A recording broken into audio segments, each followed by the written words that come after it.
Segundo día de la semana, un momento oportuno para discutir temas de la agenda nacional. El espacio de entrevista de Informa TVX tiene ese fin, profundizar sobre los temas que presentamos día con día desde este noticiero. Estaremos hablando sobre un tema importante, sobre una reforma constitucional que amplía el periodo de gestión, tanto en consejos municipales como en diputados y diputadas de la Asamblea Legislativa. Quiero recordarles que ustedes pueden participar de la entrevista a través de nuestras redes sociales que están abiertas en los canales @expresatvx y @canaltvx en Twitter. Ahí hay una pregunta, y la pregunta es más de percepción, de su opinión. ¿Qué opinan sobre la ampliación del periodo legislativo y de consejos municipales de 3 a 5 años con el fin de reducir costos administrativos en el Estado salvadoreño? Estaremos transmitiendo sus preguntas, más bien sus respuestas, sus interacciones en la parte inferior de esta pantalla. Antes de iniciar y hablar con nuestra invitada, quiero que hablemos del contexto de la entrevista, y es que la Comisión de Reformas Electorales de la Asamblea Legislativa ha logrado dictamen favorable para ampliar el periodo legislativo y municipal de 3 a 5 años. La reforma, de ser ratificada en la próxima legislatura, comenzará a aplicarse bajo este esquema a partir del año 2022.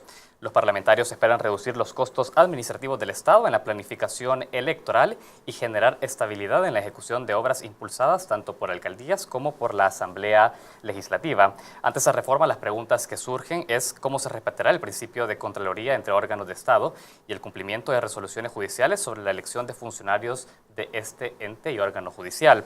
Para analizar esta reforma legal, ya me acompaña en el set de Informa TVX Jacqueline Rivera, y es vocal de la Comisión de Reformas Electorales y Constitucionales de nuestra Asamblea Legislativa. Diputada, bienvenida a Informa TVX. Gracias, Saúl, por la invitación. Es un placer estar con la audiencia de TVX. Excelente. Diputada, vamos a ir entendiendo esta propuesta de reforma que estaría por aprobarse en la próxima plenaria, al contar ya con el beneplácito de todos los partidos políticos. Quizás para poderla ir entendiendo, esa reforma, diputada, una de las motivaciones que hemos leído de ella es que espera reducir los costos del Estado en la planificación electoral, el hecho de poder concentrar o más bien ampliar el periodo tanto legislativo como municipal de nuestros funcionarios. Hábleme sobre eso, ¿cómo, en base a qué se tiene un estimado de reducción de costos? Bueno, mira, esta reforma nace de una demanda ciudadana, es decir, el país ha venido experimentando un tipo de democracia desde 1992 que le ha permitido, digamos, desarrollar procesos electorales democráticos. Es a partir de 1992. Cuando se define un sistema de esa naturaleza, fue pensado en darle al país estabilidad para ir a las urnas, porque veníamos de una realidad donde se iba la luz, se quemaban urnas, se rellenaban urnas, o sea, de allí venía, de allí nace el sistema democrático que hoy experimentamos, y se definen los periodos precisamente de ese espacio, porque necesitábamos experimentar como nuevas generaciones una forma legal, democrática y estable de elegir gobierno. Es a partir de 1992 que el país ya no experimenta golpes de Estado, pero antes de 1992 la historia es otra. Cuando venimos a elecciones, nosotros hemos hecho, y esa es una primera justificación de la reforma, desde 1992 a esta fecha, los salvadoreños hemos ido 14 veces a las urnas. 14 veces. 8 elecciones de Asamblea Legislativa y 5 presidenciales. Exactamente, 14 veces hemos ido a las urnas, y tuvimos la posibilidad de ir 17 veces si hubiéramos ido a segunda vuelta en el 99 y en el 2004, y en el 2009 incluso. Entonces, allí tenemos, si le ponemos un promedio de gasto, solo de gasto que invierte el tribunal en campaña, aquí anda alrededor de unos 15 millones de dólares. Por elección. Por elección. Multiplique usted 14 por 15, le da un dato solo en concepto de financiamiento de campaña. Allí hay que sumarle la deuda política, que cada partido político, imagínate que el voto anduviese alrededor de $3 por voto, votan alrededor de 2 millones y ficha de ciudadanos, o sea, todo eso va sumado. Y a ello sumado el hecho de la inversión privada que se hace, porque hoy con el voto por rostro, con la mercantilización de la política y de la elección, pues los eventos electorales cada día son más caros. Entonces la ciudadanía también entra en un esfuerzo de erogación económica de su patrimonio. O sea, que es decir, no solo la economía se estanca en periodos electorales, sino que además la economía se gasta en periodos electorales, porque se invierte de parte del Estado y se invierte de parte privada. Ese es un primer aspecto, la parte económica. Un segundo aspecto, esto no es aislado con lo que ya hicimos, Saúl, de los consejos plurales. A partir de este año va a experimentar el país una nueva forma de tomar decisiones y de administrar los recursos de la gente, los consejos plurales.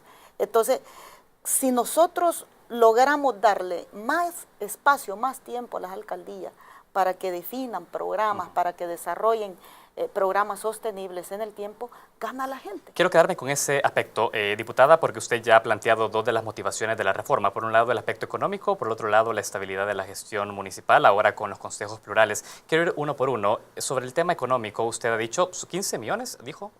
Le ponemos un promedio, porque las elecciones, hay que decirle al pueblo salvadoreño, se encarecieron a partir de que hoy es voto por rostro. Y hoy en este periodo son más caras porque hay que contar 2 veces los votos inclusive. Eso requiere para el Estado una erogación. La propuesta entonces es que ese costo que estábamos viviendo aproximadamente cada, ¿cuántos años? Cada 4 años, más o menos. Te hago cuentas. Del 2009 al 2015, El Salvador ha ido a elecciones 6 veces. 6 veces, correcto. O sea, 6 veces. Hemos ido a un año. Cada año una elección. Un promedio es de un año una elección. Un año una elección. Es decir, esto vendría, lo que usted dice, es a desahogar las finanzas públicas al tener un periodo de 5 años de respiro. Definitivamente hay un ahorro del Estado, del dinero del Estado. Los 15 millones o 20 millones de dólares que invertís en un evento electoral, invertirlo en otros programas que necesita la gente. Ahora, es decir, ahorra el bolsillo de la gente y además evitas el estrés. Ahora, eso no tendría que venir acompañado, por ejemplo, diputada, y se lo pregunto para que usted nos dé algunas reacciones sobre eso. El estimado y la fórmula en la que se otorga por parte del Estado la deuda política a partidos políticos por voto recibido, por un lado, ¿no tendría que haber acompañado una reforma de ese tipo para complementar la reducción de los costos del Estado? Eso por una parte. Y por otra, la reducción y el establecimiento de un techo de campañas electorales de los partidos políticos. Usted ha dicho, los sistemas actuales electorales habilitan también a una campaña de marketing por parte de cada uno de los candidatos, lo que eleva los costos de campaña. Sí. En esas dos vías, una propuesta de ajuste de la deuda política otorgada por el Estado y un techo definido para los partidos políticos. ¿Cómo está viendo eso? Bueno, mira, es que el sistema del financiamiento de los partidos políticos, a mi juicio, es un tema todavía de debate. No está agotado, como tampoco está agotado, ni siquiera iniciado, el tema de cómo se controlan las finanzas de los financiamientos individuales. Es decir, a un partido político ya está establecido que debe llevar contabilidad, pero a un candidato que pertenece a un partido político que no es proporcional en la inversión que hace en campaña con lo que el partido le da, también hay que buscar un mecanismo que permita controles ciudadanos y que no nos vayamos a convertir en una potencial víctima, sino víctima camino para que sea financiado por el narcotráfico y el crimen organizado. Entonces, hay algunos países que, por ejemplo, lo que han dicho, mire, que los partidos no inviertan en lo privado, sino que sea el Estado el que asuma. México lo hace.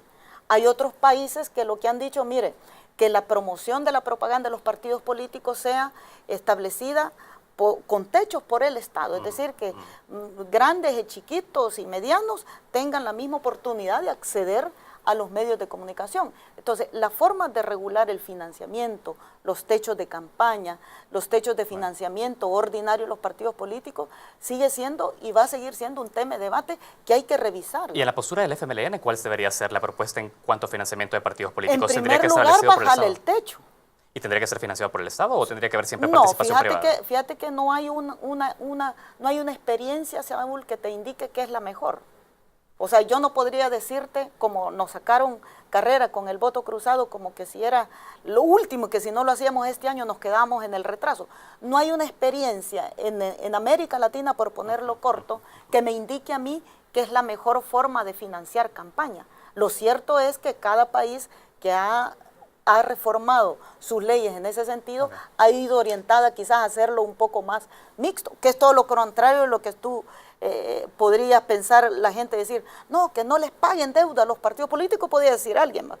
¿Para qué les van a dar dinero? Así, pero como el Estado ejerce controles respecto a de dónde se financian las democracias en nuestros países. Tengo que ir cerrando este bloque y avanzar más en la entrevista. Lo que me quiero quedar claro con su intervención, diputada, es porque hablamos de que la propuesta de ampliar los periodos legislativos y municipales representarían una reducción de los costos electorales del Estado. Entonces, ese es un primer efecto. Un primer efecto. Sí. Eso quedaría entonces para ser complementado con una reforma en cuanto al financiamiento de partidos políticos. Eso nos queda claro que es una deuda pendiente. Y la deuda de los partidos políticos no parte de que queda pendiente por esta reforma que estamos haciendo. Eso ya estaba pendiente. De acuerdo. Diputada, hacemos la primera pausa. Hay más temas que hablar sobre esta importante reforma constitucional. Nosotros hacemos la primera pausa. Seguimos conversando con Jacqueline Rivera, vocal de la Comisión de Reformas Electorales y Constitucionales de la Asamblea Legislativa. Ya volvemos.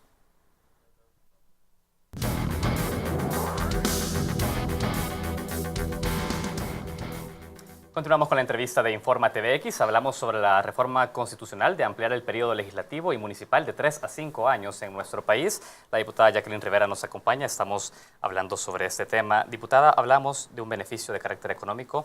Yo quiero agotar el otro beneficio, que es de carácter de estabilidad de la gestión, para poder pasar a otros temas. ¿Cómo esta ampliación de plazos estaría garantizando una buena gestión por sí sola? Ampliar plazos, tanto legislativos como municipales, ¿cree usted que beneficia a la población con una buena gestión municipal y legislativa? Mira, directamente lo más perceptible, digamos, para la población es la gestión municipal. Y pongo un ejemplo simple. Hoy vamos a tener consejos plurales. Lo que vas a tener en las alcaldías es la posibilidad de debatir respecto a los proyectos de mediano y largo plazo. En 3 años, un año aprendes, el otro año haces obra y el siguiente año campaña. Entonces, en 3 años, en periodos tan cortos, difícilmente vos podés proyectar el municipio a un desarrollo sostenible en el tiempo. Y entonces uno se preguntará, ay, ¿por qué antes sí y hoy no? Es que hoy hay otra justificación que para mí es valedera, y es el hecho que hoy tenés consejos plurales, es decir, que en una alcaldía ya no está solito un solo partido. Hay otra presencia de otros actores que también contribuyen, digamos, y pueden contribuir al debate de lograr beneficios para la gente. Yo creo que eso es positivo. Y si a mí hay gente que me diría, mire, pero deme casos usted donde hay alcaldías que la sostenibilidad de los proyectos no ha sido interrumpida, yo te diría que no hay. Todas las alcaldías, todas nuestras municipalidades, por la forma en que están configuradas los gobiernos locales, se ven expuestas en cada evento electoral, no solo a que la obra quede interrumpida, sino al estrés del municipio y quién ganará, y la calle que quedó comenzada, y otra calle que apenas quedó licitada, y el otro proyecto que nunca vino el financiamiento. Sí. Creo yo que ese tipo de acciones, no digo que esta es la solución, pero a mi juicio es mejor que lo que tenemos ahorita. Ahora, usted ha dicho y ha planteado un escenario que es real en nuestro país. La estabilidad de algunos proyectos y políticas públicas municipales se ven por ahí atrofiadas con los cambios de mandato. Ahora los consejos municipales por lo menos permitirían alguna estabilidad en este tema. Ahora, ¿qué pasa con esos municipios donde llegan consejos municipales, alcaldes que no hacen un buen trabajo y que 3 años ya son suficientes para una mala gestión, ahora 5 años? ¿Debería ir acompañado, por ejemplo, de propuestas que le den a la ciudadanía mayor poder de decisión en una revocatoria de mandato, por ejemplo? Totalmente de acuerdo. ¿Qué pasa con estas medidas adicionales? Totalmente de acuerdo, porque mira, los retos que a nosotros nos imponen la implementación de consejos plurales es precisamente eso. Si la ciudadanía no se apropia del poder que tiene de un control ciudadano directo, no tiene sentido los consejos plurales. O sea que la idea, por eso cuando yo digo, ¿y por qué no se hizo antes? No, antes aguantabas un solo partido. Hoy la cosa es que vas a tener, aunque estés en oposición, ojos distintos, que piensan distinto, que te sirven adentro, si hacías un buen rol, de Contraloría Ciudadana indirecta. O sea que hoy vas a tener, vaya, este consejo no hace la obra, se roba el pisto, no nos toman en cuenta. Sí, pero ahí hay concejales de otros partidos políticos que pueden perfectamente interactuar, motivar a la población y decirle, mire señor, este gobierno está haciendo malas cosas porque están llevándose el dinero para este lado. Es decir, hoy tenés posibilidades de que no haya una imposición de un solo partido, de un solo gobierno, sino que haya posibilidad de controlar al interior del consejo. Como medidas complementarias. Entonces, para responderte a lo que vos decís, me lo aguanté 3 años, me lo voy a aguantar 5 años. No, es que hoy hay posibilidades de que la ciudadanía de otro pensamiento pueda ejercer de Contraloría manera para, indirecta claro, a través de los concejales de sus por partidos políticos, supuesto. pero con una decisión mucho mayor a través de una reforma constitucional que permita una revocatoria de mandato, por ejemplo, podría Además, acompañarse. ese debe ser un tema de debate de este país, no hay que tenerle miedo. Y te doy un dato.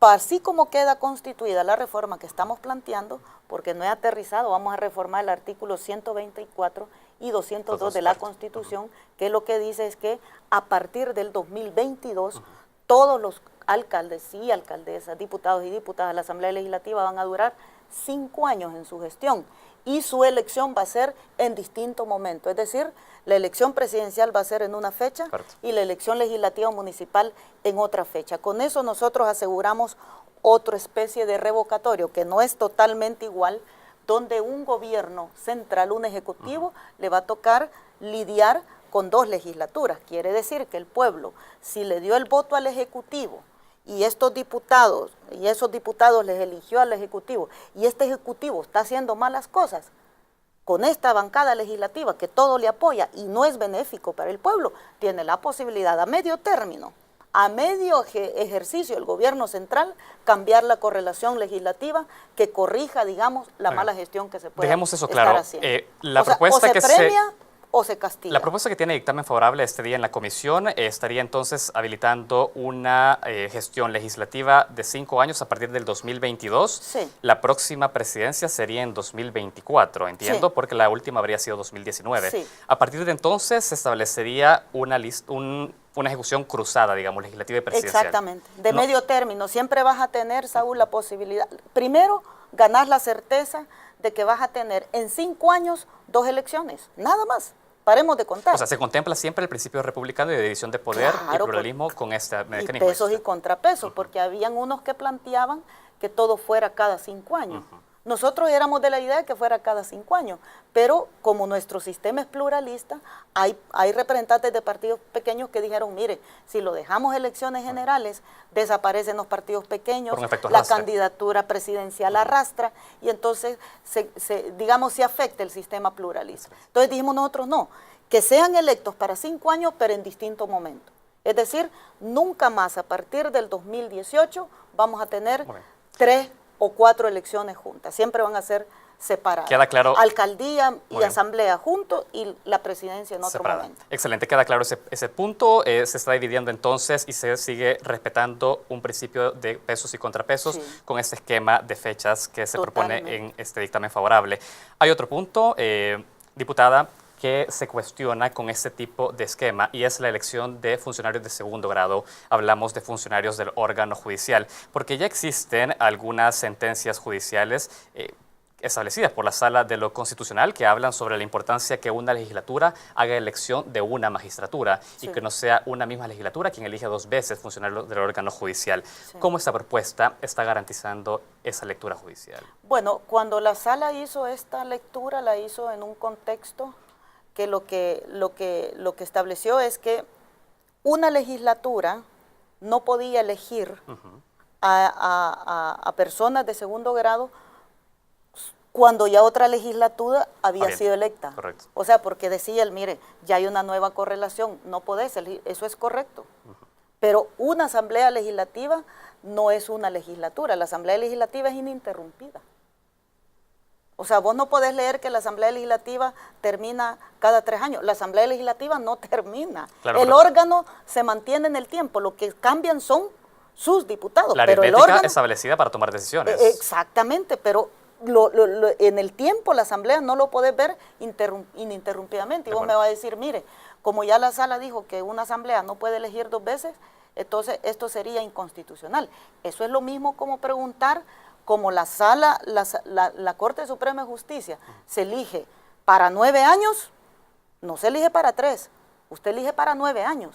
Si el concepto fuera pensar que 9 años tenés que aguantarte a esa forma de pensamiento, de esa corriente jurídica, 9 años, y esos 9 años no te va a cambiar esa forma de pensamiento, si esa fuera la definición por la cual vos encontrarías contradicción de que una misma asamblea elija, entonces hay que imaginarnos que una corte que tenga que estar 9 años... Pero es que se renueva cada 3. No, pero estamos hablando para el resto de salas.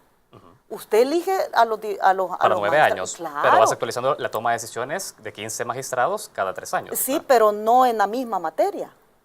¿Me entiende? Por ejemplo, hoy vamos a elegir magistrados de la Sala de lo Civil, pero la Sala de lo Constitucional sigue intacta. Correcto. A eso me refiero yo. Entonces, si el pensamiento es que una legislatura le va a impregnar una sola forma de pensamiento durante este periodo a un organismo, yo digo que hay que iniciar el debate si a este país le conviene tener una corte electa para 9 años y no lo pensamos para 5, por ejemplo, con esa y armonizamos caballos periodos. Con esa respuesta, diputada, no sigo teniendo claro si pero además esta próxima legislatura a partir de 2022 tendrá la legislatura que se elija en 2022 y que tendrá un periodo de 5 años, ¿cuántas magistraturas estará eligiendo, por ejemplo, de la Corte Suprema de Justicia? Le va a tocar elegir 2, pero no hay otra correlación legislativa que se haya expresado. ¿Y cuál es nuestra máxima ley? La Constitución. Si la Constitución lo dice, si la Constitución lo desarrolla, si la Constitución lo define, y además es un acuerdo unánime.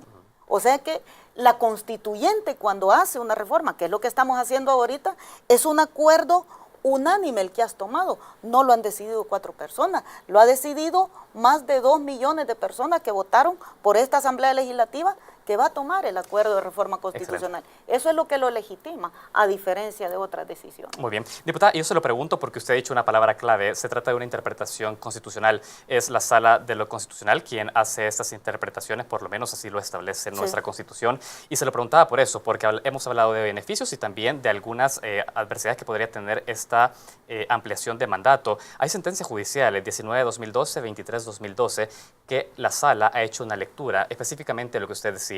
Una legislatura elige una magistratura, la otra que ha sido electa recientemente por voluntad popular, una nueva aritmética, elige una nueva conformación de Corte Suprema de Justicia. ¿Qué pasa si la Sala se pronuncia sobre ese tema?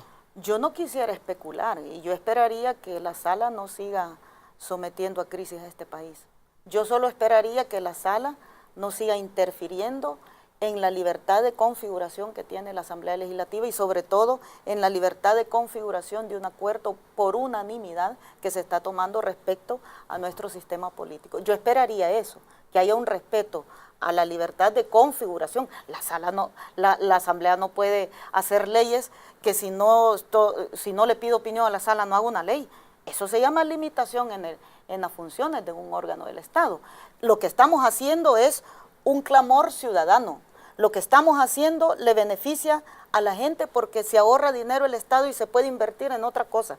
Lo que estamos haciendo garantiza que la economía no se contraiga cada rato. Lo que estamos haciendo le asegura a la ciudadanía en los municipios que el desarrollo sea más sostenible en el tiempo. Yo pregunto, ¿eso es bueno o es malo? Cuando los efectos de tus decisiones son positivos, las teorías jurídicas, si no las adecuas al impacto social, no tiene ninguna justificación. Diputada, hay una discusión de fondo sobre esto. No podría decir lo otro, perdóname que te interrumpa, no podría decir lo mismo de lo que está siendo sometido, por ejemplo, el país de una erogación extraordinaria más por una resolución de la Sala que vuelve a contar los votos. Tengo que ir terminando la entrevista, solo tengo una última pregunta, porque de fondo hay una discusión sobre cómo una mayoría legislativa, hablamos en algún caso hipotético, tanto FMLN como Arena puedan tener una mayoría que les permita configurar los otros órganos del Estado en conformación de perfiles. ¿Cómo hacemos también? En ese caso podemos tener eventualmente una legislatura mayoritaria de oposición respecto al gobierno actual. ¿Cómo hacemos para poder tener funcionarios idóneos que no respondan específicamente a intereses de determinados grupos empresariales, políticos, a la hora de elegir a esos funcionarios cuando eligen 2 magistraturas? ¿Cómo hacemos para poder prevenir una contaminación, si se quiere, de alguna manera de intereses en el control entre órganos de Estado? Entonces ya estás aceptando vos que los magistrados que elige la Asamblea le pregunto representan una teoría política. Pero hemos tenido experiencias, hemos tenido antecedentes sobre eso. Cuando la Asamblea elige y la Corte le ha definido de que nadie debe tener afiliación política, estamos cayendo en la misma interpretación que hemos hecho. Es que la afiliación política o tu identidad política no puede ser un impedimento para tener una actuación correcta, ¿y qué hay de intereses empresariales, efectiva, por ejemplo? eficiente? ¿Y intereses empresariales? O de iglesias. Pero eso siempre ha existido en este país, nadie lo ha cuestionado. Si aquí el temor no es que sea FUSADES o sea NEP el que esté representado en las 3/3 partes de la Corte Suprema de Justicia. Aquí el temor es que esté representado alguna persona que piense diferente al sistema, que en todo caso serán los que pensamos políticamente. Entonces, si vos me decís, mire, ¿será imparcial la Corte que elija la Asamblea solo porque una legislatura elige 2 veces? ¿Será parcial o será imparcial? ¿Cómo debo yo de hacer la calificación en los funcionarios de segundo grado a la hora de seleccionarlo? ¿Los califico a priori, los condeno a priori o permito que mejor en su desempeño yo pueda corregir? Y te hago la otra pregunta. ¿Tendrá la Asamblea Legislativa facultades para iniciar antejuicios de funcionarios de elección de segundo grado porque a juicio de la Asamblea no están haciendo bien las cosas? Sí. ¿Tendrá algún funcionario de segundo grado facultades para autodeterminarse no justiciable, es decir, que es infalible y que él no se equivoca? No. Entonces, creo yo que en el debate de selección de funcionarios de segundo grado debe de partir por un perfil que le permita hacer una función, digamos, eficiente, efectiva y transparente. Jacqueline Rivera, vocal de Comisión de Reformas Electorales y Constitucionales de la Asamblea Legislativa, para nosotros es importante conocer sus opiniones, un debate que se abre con esta reforma constitucional, que es importante conocer su opinión al respecto. Quiero agradecerle el tiempo con este espacio. No, muchísimas gracias a ti, Saúl, siempre es un honor estar con esta audiencia, gracias. Excelente, gracias a ustedes también que nos han acompañado, sus opiniones se han estado transmitiendo en la parte inferior de esta pantalla. La entrevista la pueden ver en repetición hoy a las 11 y mañana a las 7 de la mañana. Ya regresamos.